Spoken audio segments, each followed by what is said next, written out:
Our series, A More Perfect Union, aims to show that what unites us as Americans is far stronger than what divides us. This morning, we'll introduce you to a professor at Texas A&M University.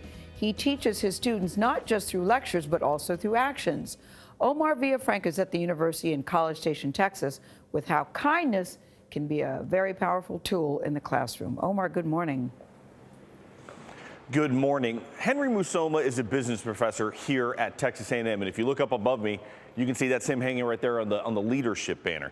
Now, every semester he has hundreds of students, but he makes it a point to try to learn their names so he can make some sort of personal connection. And now those students are showing the teacher what they've learned. Guess what happened?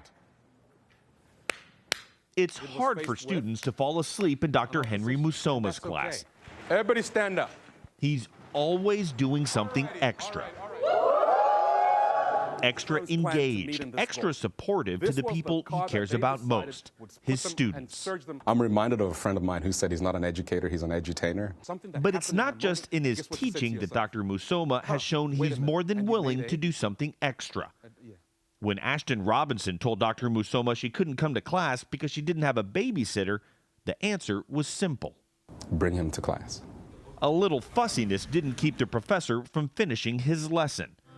For Jake Ross, Dr. Musoma meant so much to him that Jake's fiancée surprised him by having Dr. Musoma officiate their wedding. He even helped Elizabeth Pope find a job. He knew that I loved business and medicine, and he immediately was like, you know, I've got the perfect job for you. But how does someone learn to be kind? For Musoma, his education started more than 8,000 miles away, over 4 decades ago, in the African country of Zambia. Both my parents worked hard. My father was one of the first people in his family to go to college.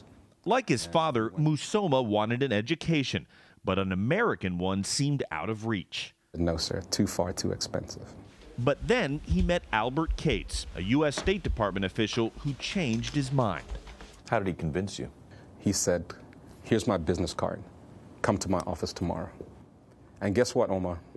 That night, America, America, God shed his grace on thee. I did not sleep. I was so excited. He gave me an idea.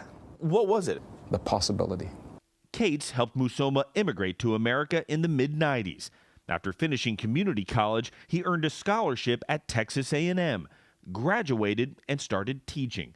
In his classes, he often brings up the story of Cates and possibility. A lesson Musoma's former student Sam White remembers well. He'd talk about his journey to America, and at the end of every story, he would mention how this man took him in, invited him to dinner, and convinced him to go to Texas to study. So when it came time to pay back Dr. Musoma for all his kindness, Sam knew what to do. I mean, a Starbucks card didn't feel right to me, right? So I was thinking, what could I do for him that would be awesome? He scoured social media sites and government records. For 2 years, he searched and nearly gave up. Finally, a breakthrough with the help of Ancestry.com. He received an email from Cates and helped Musoma reconnect with the past.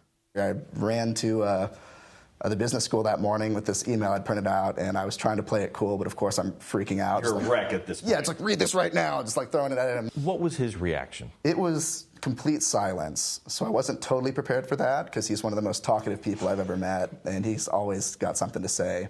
So I handed him the email, and he read through it, and then he put it in his pocket and said, thank you.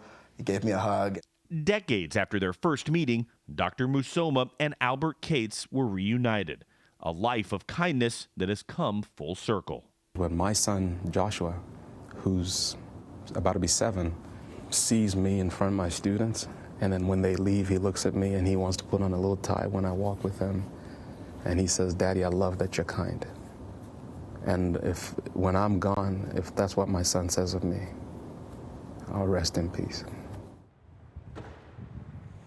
Now, one of the life lessons that Professor Musoma learned from his father was taking care of his extended family, and he now considers all the students here at Texas A&M part of his extended family, and that family is getting bigger every year.